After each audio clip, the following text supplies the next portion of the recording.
Hello, kiddies. This is the Crypt Keeper, and you're listening to Uncle Josh's True Scary Stories. Be careful what you ask for. You may get it.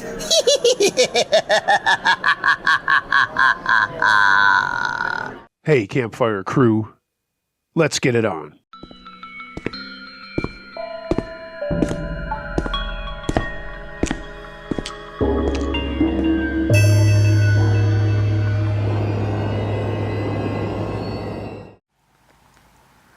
Mid-90s Terror by Nostalgic Winter 98. I grew up in the 1990s, born in the late 80s. I remember getting my first bike and starting to explore the area I grew up in upstate New York. Where I grew up is much different now in the 90s than it was more rural with clusters of neighborhoods here and there.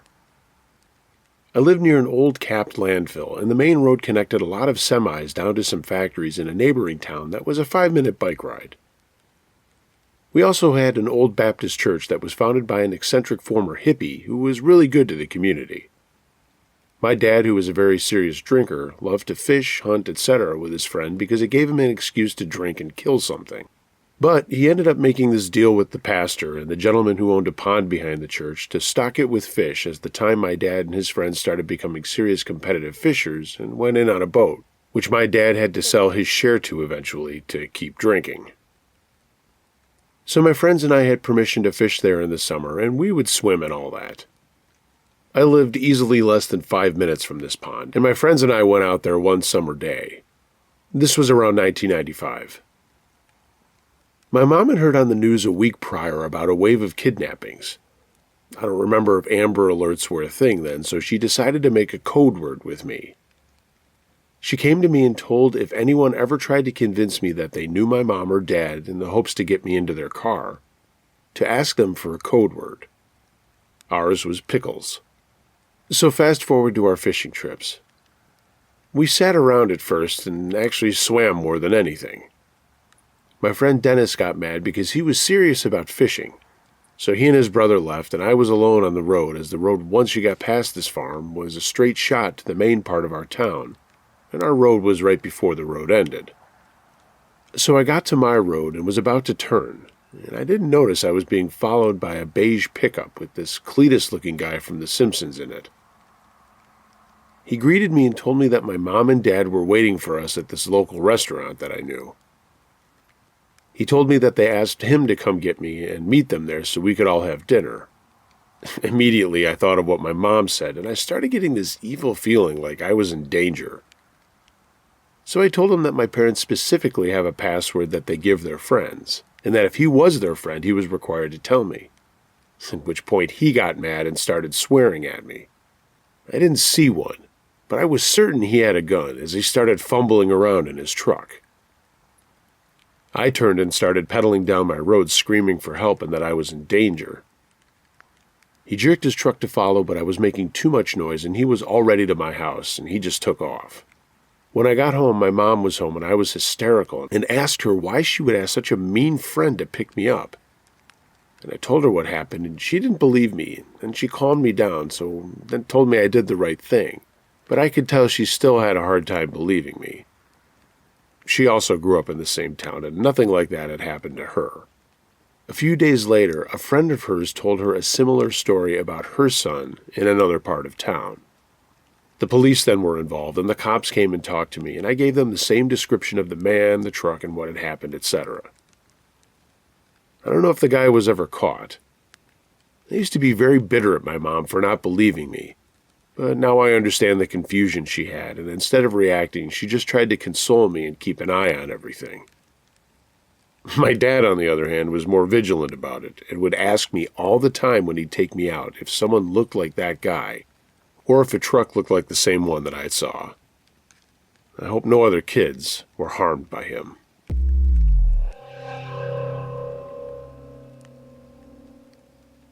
The Guy Down the Street by Moondream Catcher 1. I'm a 30-year-old female, and I used to live in a small neighborhood between the ages of 13 and 18. This took place when I was around 15. I spent most of my time just walking around the neighborhood listening to my MP3 player. Wow, I feel old just typing that. There was a guy around the same age as me that lived maybe 5 or so houses down.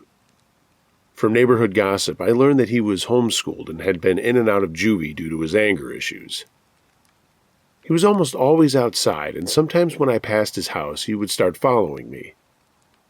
I was smart enough to always have my music down low enough to be able to hear and be aware of my surroundings. At first, I just passed it off as he just ended up walking the same time of day that I did. Looking back, I was truly dumb. As time passed, he got closer and closer to me when following, until he eventually decided to come up right behind me. He said some truly heinous things that I will not repeat here. I mean, he was right in my ear when he was talking. I ran home and told my sister. She was basically who raised me. She told me I was lying and to stop making up stories.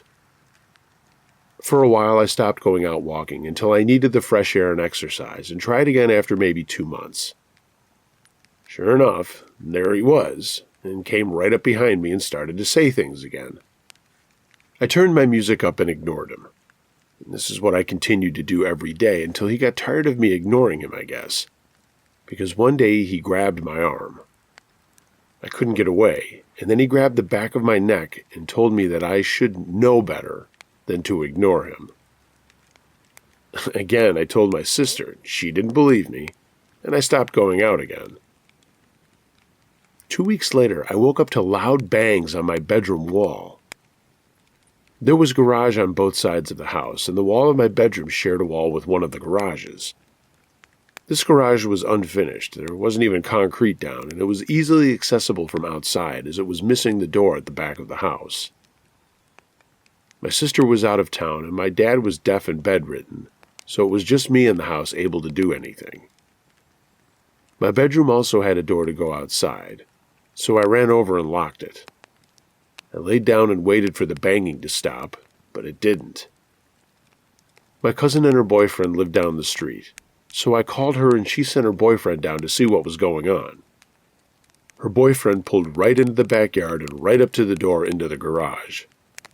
His headlights filled the garage, and out ran the guy from down the street, holding a large knife. He took off running, and my cousin's boyfriend followed, and that's when I called the police. They came and took a statement, but said there was nothing they could do because other than going into the garage and trespassing, he didn't actually do anything. I never took a walk in that neighborhood again. I still wonder how he knew what wall to bang on. Like, how did he know I was on the other side of it? How did he know my sister was gone, or that my dad was bedridden and couldn't do anything? I never locked the door, so had he been in my house to know? What would have happened if I had gone outside? This still gives me the creeps. So, guy down the street, let's not meet again.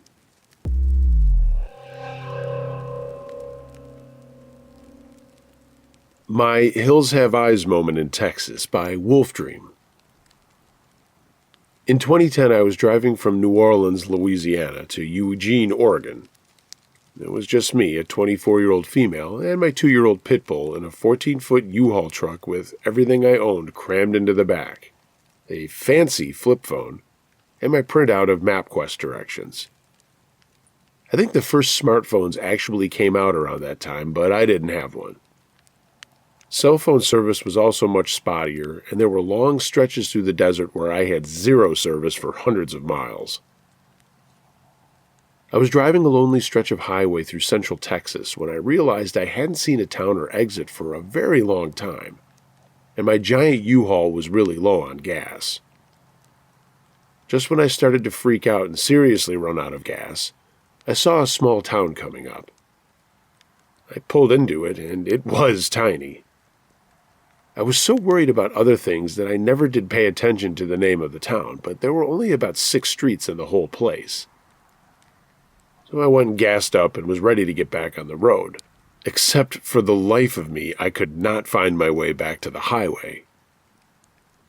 I circled the town about 4 times and started getting so frustrated because it was such a tiny town. How the fuck could I not find my way out? I could literally see the highway, but I just couldn't get to it. So I returned to the gas station to ask for directions. Now, when I got gas, I paid at the pump and never went in. When I entered for directions, there was a skinny, nondescript guy who had black hair hanging down in front of his eyes and looked like it could use a good wash. He wasn't particularly creepy, but he was rude. He never really met my eyes, and he was looking down at a magazine. He gave me directions that didn't sound right at all, and he was telling me to take a road that would get me to the highway in about 17 miles. For a moment I was dumbfounded, and then I pointed out that I didn't drive that far to get from the highway to get to town, so why so far to get back to the highway? I mean, I can literally see it from the town. He was so casual, almost like I was just an annoyance, and I could follow his directions or not. Why should he care? He gave me some explanation about the road curving around that didn't really make sense. He still didn't really look at me. Just, whatever, I gave you your directions, and waved his hand in the direction of the door. When I got into the parking lot, my whole body started trembling violently, and my heart started racing, seemingly for no reason. I got into the truck, and as soon as I put the key into the ignition, I burst into tears. I had the most terrible feeling that no matter how nonchalant he acted, this guy had bad intentions. I didn't know what, but I knew right then and there that there was no way I was going to follow his directions. Yet this was the only store in this little town, and short of knocking on doors, no thank you, there was no one else to ask for directions. I decided I didn't give a shit if this town seemed like something dropped out of the Twilight Zone. I was going to drive around until I found my own way out, even if it took all damn night. Then a big red beater of a pickup truck, as much rust as metal, pulled up and disgorged the quintessential Texas man, huge, husky, and in flannel and work boots. Without even thinking about it, I jumped out of the truck and approached him quickly yet warily. Looking into his eyes, I saw a kind human being, or at least I was hoping I did. I asked him if he could please give me directions to the highway. I told him I knew it was silly, but I just couldn't seem to find my way back. He looked concerned as I was visibly upset, so he made me laugh and very cheerfully gave me directions for a hairpin curved turnoff right at the end of a small concrete tunnel I had passed several times. He said it often confused travelers because it was so hard to see. They really needed to put up signs. With a sinking feeling in my stomach, I asked him how far in miles it was back to the highway. He laughed and gave me a funny look. Miles, miss? I'd say it's a quarter mile at most. You can see the highway right from here. At that point, I couldn't help it. I had to know. What happens if I drove and I gave him the directions the man in the store had given me? Texas looked at me very intently and asked me how I knew about that route. It was pretty far out, and usually only locals know about it.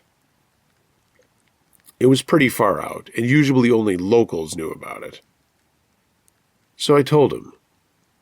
He was quiet for a few minutes and then asked what the attendant looked like and if I had a map of the state.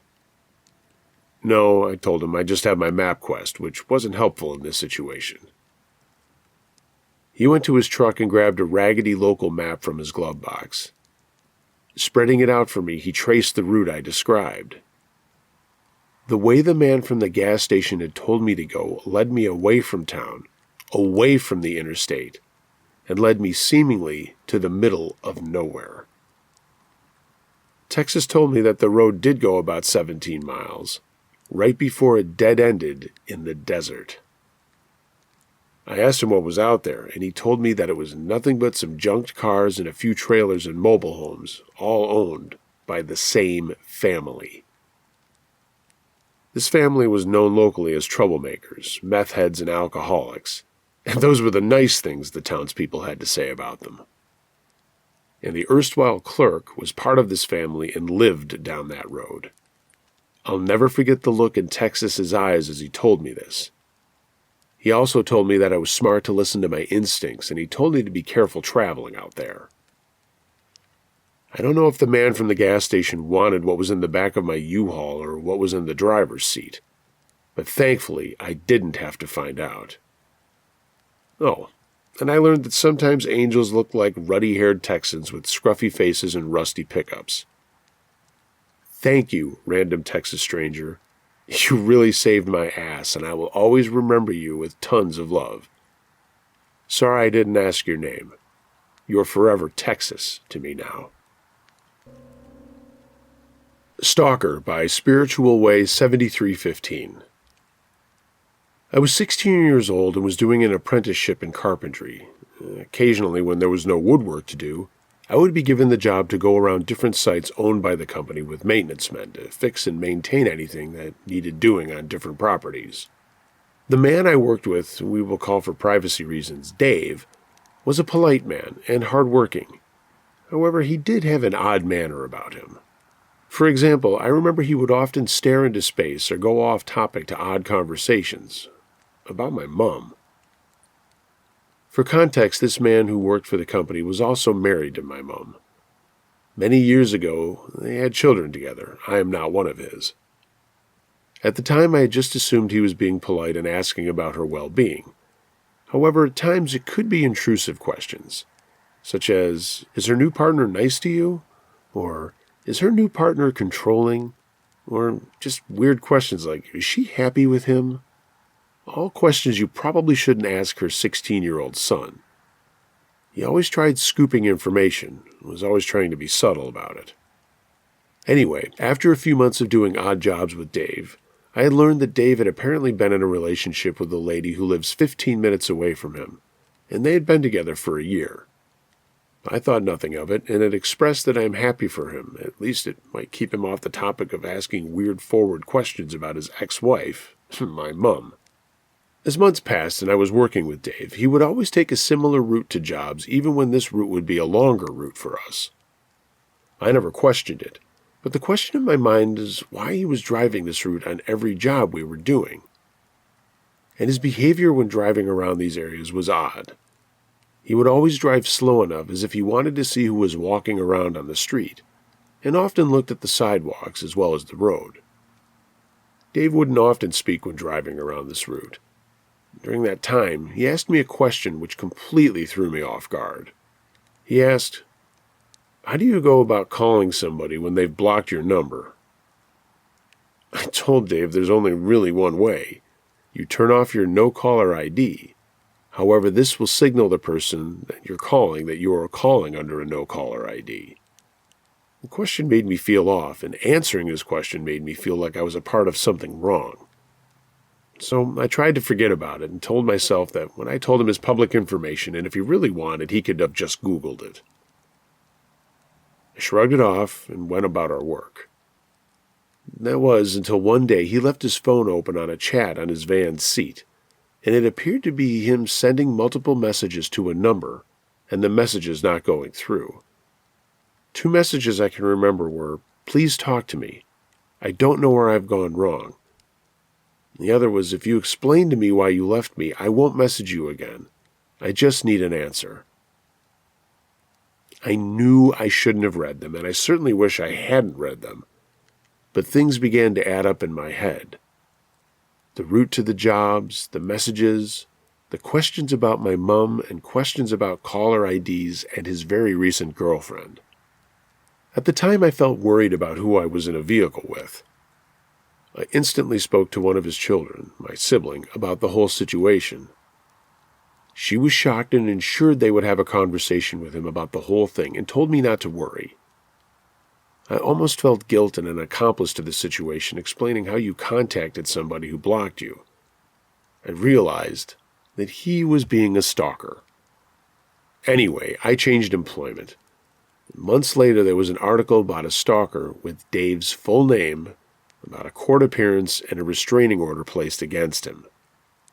He had been messaging and calling his ex-partner, knocking on her door at night, sending gifts to his ex-partner, and following her in the woods while she was walking her dog, and even deliberately bumped into her in the grocery store.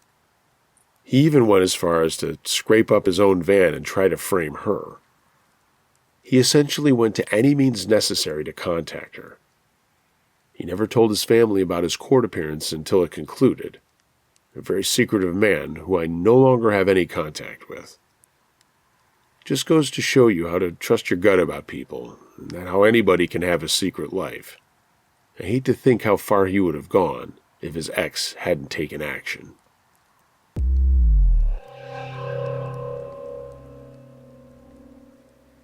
The Monster That Married My Mom by Greek Dad NSC. This is a story that happened when I was very young. It started around the time I was 5 back in the 80s and was the beginning of the worst 5 years of my life. I was a teenage unplanned pregnancy, so my mom was a single mom for the first few years of my life. It wasn't too bad, though. My mom and I were not alone. We lived with my mom's parents, my grandparents. My mom's younger sister was also still living at home. We were safe and happy. Then my mom met a guy, let's call him Joe for privacy purposes. Joe seemed like a dream come true. He was nice to me and my mom. He took us places and brought us gifts. It was awesome, and when he proposed, my mom and I were both very happy. They got married and my mom thought we would now be a happy family. We didn't know how wrong we were. It started off great at first. We had left my grandparents and moved into a home together. We had some really good times, but things took a turn for the worse after the first few months. Joe had a really bad temper, and it would come out when my mom or I upset him. He would yell, throw things, and break stuff. Then he started hitting my mom and me. He would punch and kick us, and he got worse and worse. He started beating me up to get back at my mom. It was a nightmare for 3 years. My mom was too scared to leave him or tell on him. I was too small, and when I told people, they thought I was lying because I wanted to get back to my grandparents' house. The weirdest thing was Joe was a lot like Dr. Jekyll and Mr. Hyde. We had some really good times, vacations, holidays, and more. When he was nice, it was amazing. When his other side came out, it was hell. We did finally have something good and bad happen. My mom was pregnant. She was happy to be a mom again, and I was excited to be a big brother. It was also bad, though, because we were further tied to Joe, and who knew what he would do to the baby. When my baby brother was born, things were good for a while. We were pretty happy. I had withdrawn a lot, though I stayed in my room watching TV and reading. I figured out of sight, out of mind. I thought if I avoided Joe, he wouldn't bother me. I should have continued this plan, but I was blinded with the happiness and peace that came with my brother's birth. And then it all started back one day. Joe had a toothache and was in a foul mood. He had been yelling at my mom all day. My brother was teething and he had been fussy. So Joe was extra grumpy, yelling at her to get the baby quiet. My mom called me to dinner and I walked out of my room. I was walking slowly and quietly because I didn't want to make Joe any more upset. Well, I guess I went too slow and got in the way because he got mad, yelled, and then threw the remote control and hit me in the side of my head and eye. It was terrible. I was bleeding and bruised. My mom had finally had enough and left him with me and my brother. We went to my grandparents' house, and they took pictures of my eye and called the police, but they wouldn't do anything. Social services investigated, but they didn't do anything either. We were happy at my grandparents and safe. But Joe was very slick. He called my mom and said the right words, and after a while talked her into coming back with promises to be better. He actually was for a while, but then he went back to his old ways. He even tried to beat my brother. I took a lot of beatings for him because I love him and wanted to protect him. It all came crashing down one December night when I was 9. My mom had forgotten to pay the phone bill and the phone got turned off. She was at work working at double second and third shifts, and Joe was due to go into the same plant for his third shift in a different department. He was enraged when he found out the phone was off. He dragged me out of bed and we drove up to the store just up the road from our house. He called my mom at work on the payphone and he was yelling and cussing at her about the phone bill. Then he said something that sent chills down my spine. He told her if she didn't get home in an hour, he would kill me. I was terrified. We went back to the house and I went to my room. Joe kept ranting and raving. I was so scared he called me into the living room and attacked me. He was beating me with a belt all over. He grabbed me and threw me into a wall. He pulled the china cabinet down on top of me. Then he grabbed a broom and continued to beat me. The beating kept up on and off for several hours. I was in pain and covered in bruises and blood. And then it was time for him to go to work. He got dressed to go and told me that if I went to school in the morning, he would beat me when I got home. I guess he knew with all my wounds the school would do something.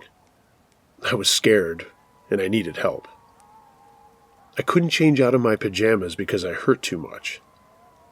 I slowly limped my way to the bus stop barefoot and still in my Incredible Hulk pajamas. The bus driver pulled up, opened the door, took one look at me, and got me on the bus and immediately drove to school. Then everything moved so fast, and before I knew it, I was talking to social services and the police. They ended up taking me to my grandparents, who got custody of me. I was happy to be with my grandparents, whom I love, and happy to be safe. But I missed my mom and my brother. Strangely enough, the police never did anything to my stepfather. It was a different time, I guess. It was a few more years before my mom got the courage and left him, but she finally did. She ended up meeting a high school sweetheart and got remarried. She and my brother finally had a happy life like I did, and we were back in each other's life. I found out later that my stepfather had been orphaned at the young age of 5 when his parents and older sister died, when his dad's small plane crashed. He was then raised by a very physically and mentally abusive aunt and uncle. It doesn't excuse what he did, but it does explain it. I eventually ran into him on social media. I forgave him and let go of the anger and hurt I'd been holding on to.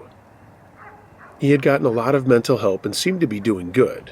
I convinced my brother to talk to him because Joe was his biological dad, and Joe had found his mom's family and extended members of his dad's family, whom he lost touch with when his parents died. I told my brother that it would be good for him to meet some of his family from his father's side, as he had never met them. I don't know my dad at all, and would have loved to have that connection. As Joe continued to change and work harder to be better, I strangely enough became his biggest cheerleader. He would come to me for advice or get me to mediate between he and my brother if they bumped heads, as their relationship tended to be rocky. My brother is like my mom. He holds on to grudges a very long time. I don't know who I am like, being willing to forgive and forget. I know some of you will think I am crazy for forgiving him and actually helping him, but it really brought me an inner peace. And also, I took pity on him for what he had been through as a child. That kind of trauma can turn anyone into a monster. Which is why I went to lots of therapy to help me get over mine.